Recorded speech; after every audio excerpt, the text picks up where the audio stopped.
Hello there everyone, welcome back to the channel. It's Amiibo here, and today we are doing our monthly recap of the games releasing on PS5 for January 2025. It's a new year, and with it, a lot of exciting new releases. December was the first month that I actually did one of these videos, and you guys absolutely killed it. It got like double the views of my Switch video. So what I'm starting to think is, there's so many Switch collectors on YouTube and not enough PS5 collectors on YouTube, so maybe PS5 videos are actually the way to go here for a little bit. But I really appreciated the support on last month's PS5 physical game video, so we're going to keep doing it here as we move into 2025 with January. Now, the first release of the year for PS5 is technically one that we already talked about. This was slated last month for, I think, December 14th or something. We actually talked about this game, Little Big Adventure, Twinson's Quest for Microids. We're not going to talk about it again, although it did get delayed, I guess, to January 3rd. So tomorrow when you're watching this, if you really want to play Little Big Adventure Twinson's Quest, you have that as an option. But the first real release of the year, I would say, the first major one for a lot of us collecting PS5 stuff, is Ys Memoire, The Oath, and Felghana Day 1 Edition from Xseed,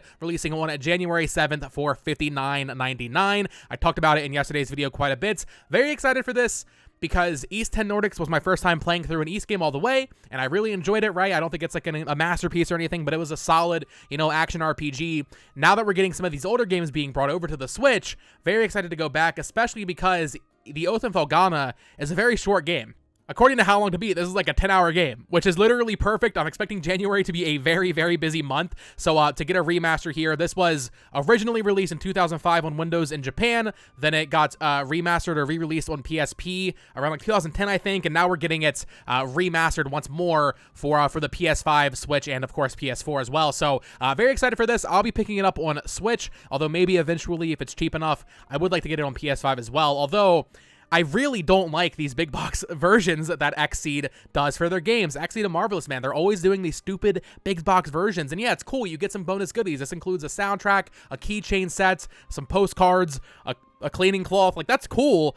But honestly, like, I think I personally would rather this game be either $40 or $50 and just come in a regular case, and I don't have to deal with all this nonsense. Because if at $40, I would almost be willing to double dip, to have it on PS5 and Switch. But at 60 with this stupid box, I'm not doing it. I'm not gonna taint my shelf of PS5 games with this big box release. But that is our first major release of the year. Very excited for this, and like I said, it's a short one, so we'll be able to get through that a little bit easier in January. Now, I talked about it in yesterday's video, but for these like monthly releases, videos that I do every month, I don't really want to get into like the limited release stuff, and I want to do separate videos on those things. It's too much, right? Like, there's just so many games to talk about every week. When we get to Switch 2, I will probably do weekly videos for Switch 2, but for Switch and PS5, I think it might literally be too much. If you guys really want to see weekly videos, I could do it. Maybe I combine Switch and PS5 to one thing every week instead of doing 2 videos once a month. I'm not quite sure, so we'll figure this out together throughout the year. But there is one game that, I'm going to make an exception for, and that is Freedom Wars Remastered. This is releasing on January 9th, 2025 on both PS5 and Switch. I meant to mention it in the Switch video yesterday. This is a remaster of a PS Vita game that was actually published by Sony and developed by Demps with, I think, assistance from Japan Studio back then. And I'm really excited for this. I'm going to get it on Switch, but VGP does have this like Asian English release up for pre-order for $65 Canadian, which when you convert that to US dollars, that is only $45, which is not bad. Really cool that we're getting a remaster of this PS Vita game. Really cool that it's coming to Switch, even though it is technically a Sony game.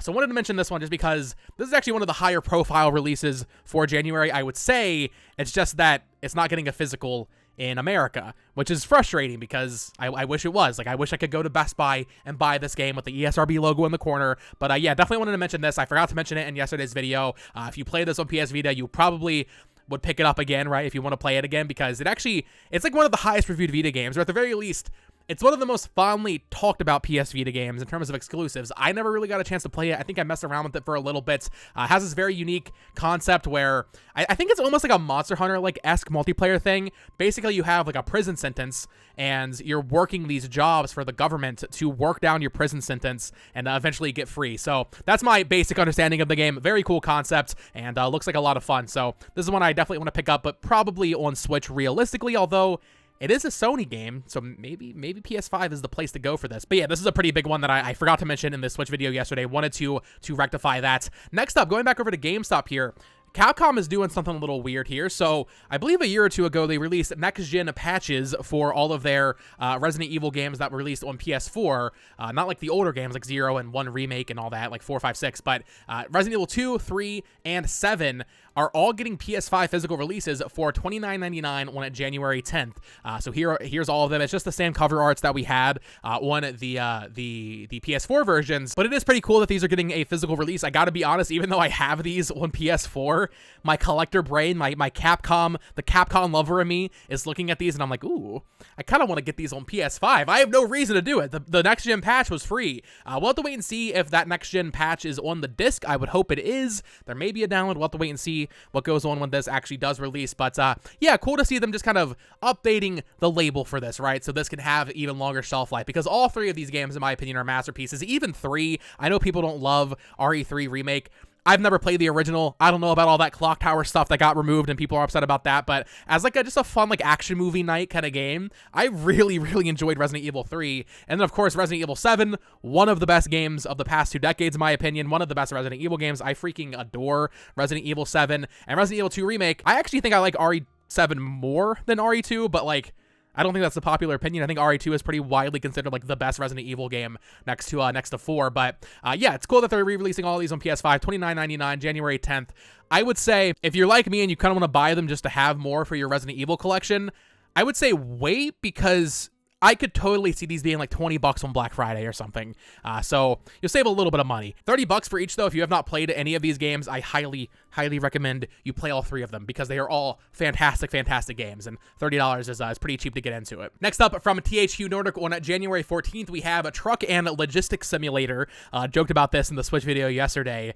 It's funny to me that this isn't like, there's a trucking simulator. Like that's like a thing. There's like a very popular trucking simulator, but this is not that. This is Truck and Logistics Simulator. I know there's an audience for these games. I'm not that audience. I do love me some Power Wash Simulator, but this is going to release on January 14th for $29.99 as well. So maybe instead of getting Resident Evil 7, you know, maybe you'll save your $30 for Truck and Logistics Simulator.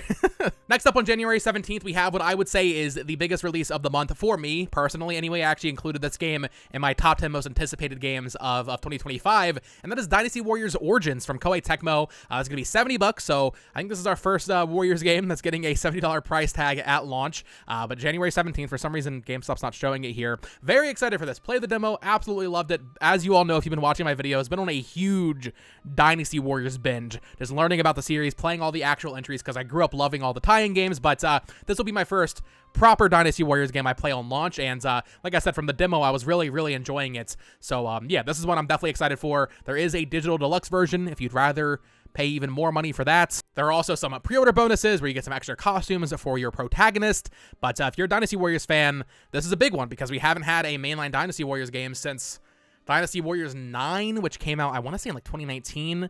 It's been a while in terms of like the Dynasty Warriors general release cadence. Normally we get them much more common than that. And of course, Dynasty Warriors 9 was a major disappointment for a lot of people. So this is still trying something new, while I think also returning a bit to the basics that people love about Dynasty Warriors. So very excited for this. Definitely my most anticipated release of January for PS5, and also, I guess, overall, right?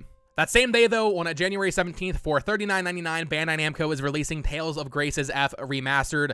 This is one I'm pretty sure I have it pre-ordered on Switch. I might honestly cancel that and get it on PS5 instead. I gotta be honest. I know I'm a Switch collector at heart, but man, these PS5 releases are tempting me. So this is a remaster of what was originally a Wii game in Japan, then got ported to the PS3 with that F subtitle. I have no idea what that F is referring to, but Bandai Namco has announced that they're going to be remastering a ton of Tales games for the anniversary. I believe 25th anniversary of this franchise, maybe 30th, but 25th sounds right. Yeah, because what was it, the PS1 is when it started. We'll see, you learn something new every day. Tales of Fantasia is a Super Famicom game, so I guess that would make it the 30th anniversary of Tales, which is a pretty big milestone. But yeah, they've announced that they're doing all these remasters next year. Tales of Graces F is the only one we actually know about, but Xillia is heavily rumored. I could imagine them doing stuff like Abyss, right? Abyss is a fan favorite. Maybe you get something like Tales of Hearts from, I think that's a Vita game, right? Maybe that comes over as well to PS5 and Switch, but for $40, very, very easy price tag to digest, right? They're not going crazy charging $70 for this. I just hope it fares better than the remaster for Symphonia. I know there was a lot of issues with Symphonia, which was disappointing because Symphonia is like the fan favorite. So for them to fumble Symphonia, I just hope they learn the lessons from that and make Grace's F a great remaster. And then funnily enough, from there, there's actually a pretty big gap. There's still a lot of games to talk about, but they're all at the end of the month for some reason. From Idea Factory on January 28th, we have Neptunia Riders versus Dogoos out on PS5 as well as Switch, of course. This is a motorcycle racing combat game. I was looking into it yesterday for the Switch video, and I was like, what am I looking at? I don't know anything about Neptunia. I'm sure I'll get comments on the Switch video being like, oh, no, this is hype. This is the most exciting thing I've ever seen in my life. Neptunia Riders versus Dogoos. But there's like these weird blue slime dog man creatures. I have no idea. Maybe if you're a Neptunia fan, let me know. Is this hype or is this mid? I have no idea, but it's $40 and that's a PS5 release. Very it's always fun to see like very niche Japanese games get physicals on PS5 because I feel like it's almost like a dying breed. We see a lot of that stuff on Switch, certainly more than PS5, but PS5, we're getting Neptunia Riders versus Dogoos over here. Had to go over to Best Buy for this one, but that same day, January 28th, for $24.99, GS2 Games is releasing Winter Games Challenge. Feels a little late in my opinion. I know January and February and really most of March are still winter. This is a Christmas game. You should have put this out in December. What are you doing? But this is like some shovelware slop. I think GS2 uses AI a lot in their box arts. This one looks normal, but they definitely have a history of using AI, I'm pretty sure, so... yeah, maybe you'll be excited to pick up this in January. This one I had not heard of until making the Switch video, but we have Cuisineer Day 1 Edition for PS5 from Xseed Games. Another one of these stupid bigger box releases that don't look good on a shelf for $49.99, January 28th. This actually looks like really good. At first I was looking at the screenshots and I was like, oh, it kind of just looks like a lot of those like farming games where you go to save your farm. The description reads that this girl is going to save her family's restaurants, and you're going to dungeons and kind of gathering ingredients so you can make recipes, that kind of thing. But looking at the combat and looking at the trailer and more in depth, it actually looks like really solid. Like the combat looks really satisfying, almost Hades-esque in its design layout, right? Like the way the maps are designed, the combat looks very fast and fun. And then you have that whole restaurant aspect where you're collecting ingredients and serving customers. So not one I'll pick up for $50, in such a busy month for me, but this looks really high quality. I'm curious to see what people think of this game because it looks pretty solid. And this big box Day 1 edition does include the game, as well as a CD soundtrack, a 160-page softcover art book, and an 8x11 towel. I guess like a kitchen towel, I would imagine. Maybe you can put it in your kitchen, since it is a restaurant game. That'd be kind of cute. Once again, January 28th, for $29.99, THQ Nordic is releasing a physical version of Darksiders 2 Deathinitive Edition. This released digitally back in October, I want to say, but now we're getting this physical release, which includes all of the DLC for this game. I've always wanted to get more into the Darksiders games. I've dabbled in them a little bit, but maybe now would be a good time to start.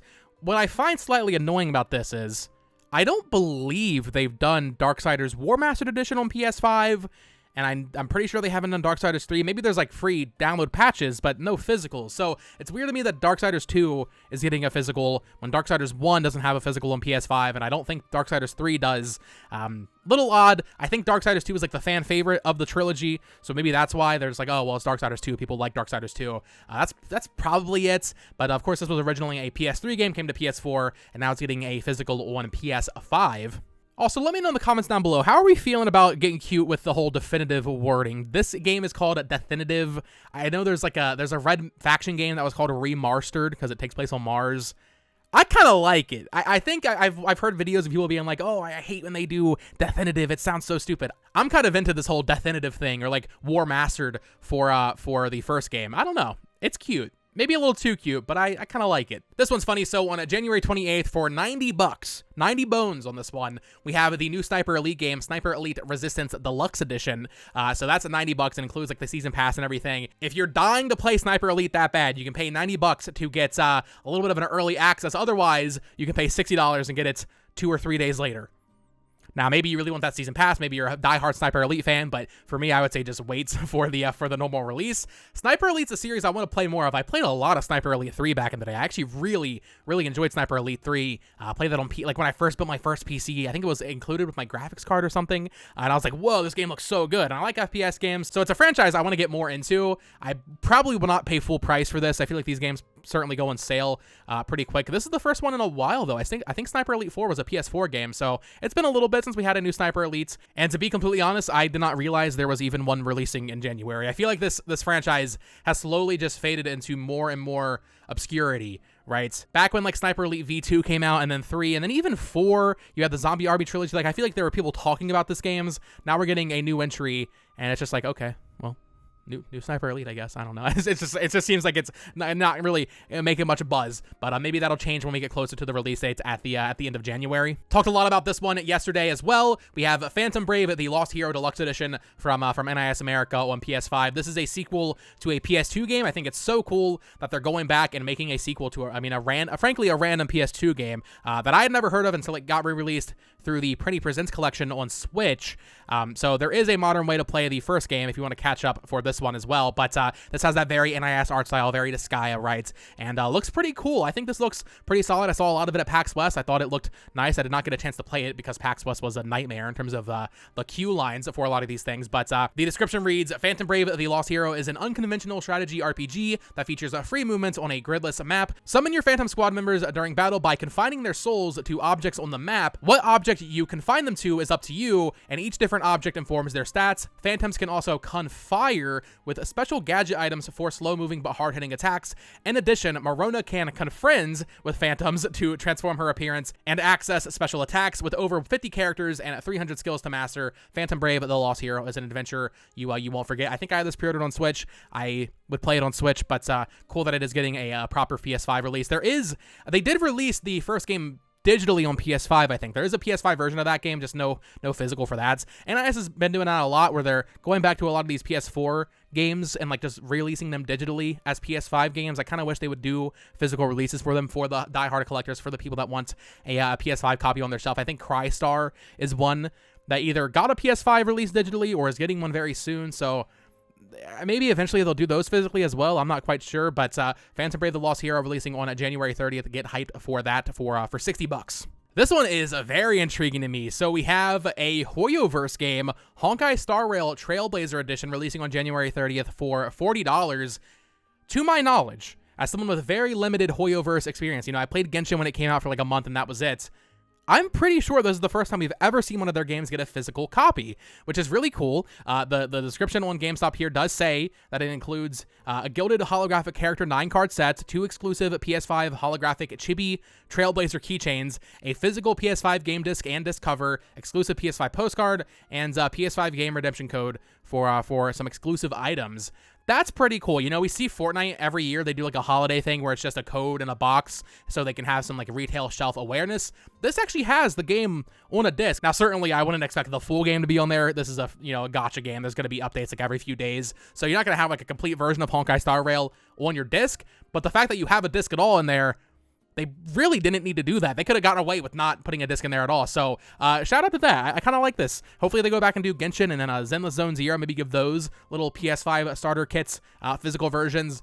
This is one that I actually might check out. So I'm very curious about Honkai Star Rail. Although, based on what I've seen, I enjoyed Genshin when that came out. I think I would like Zenless Zone Zero more than Honkai. Out of the 3, Honkai does look the least interesting, but it still looks pretty quality. I mean, that's the thing with these Hoyoverse games. They're all actually really good. It's just they have gacha mechanics, and they're constantly updating. I would love if Hoyoverse, if they were just making consistent single-player RPGs. Oh my goodness, I'd be playing all of these because like they're really, really high quality. But yeah, cool that that's getting a physical release at the end of January. And then finally, just a few more quick things here. Read-only memories. Neurodiver getting a physical on January 31st for $45. This is a visual novel with a very nice, like, cyberpunky kind of pixel art. Very Valhalla. If you've played that game, I love that game. So maybe I would actually enjoy Read-only memories. I've never played one of these games. I think this is the second one. But this is coming from Serenity Forge. There is also this big box special edition that includes like a Neurodiver plush, which is neat, but it's $100. Feels a little steep. You're really paying for that plush. I think there also is a there's an art book in there as well, and a couple other goodies. You got some stickers and an acrylic charm, but you're really paying for that plush with this special edition because that's what, $55 more than the standard version. So a pretty steep price increase. But if you're a huge Read-only memories fan, you got to get the plush. Another special edition releasing on January 31st for $120. We have WitchSpring R Collector's Edition. This is weird because this game released in October with the standard copy. I don't love the whole, like, yeah, we're going to release a standard copy and then 2 months later sell you a special edition for, like, the diehard fans. It's almost like they're trying to get you to double dip. Seems a little odd to me, but this includes a special Collector's Edition outer box, a Pieberry figure, that's the main character in the game, the physical game itself, an OST download voucher, and a hardcover art book, as well as a costume Silver Rose set for Pieberry.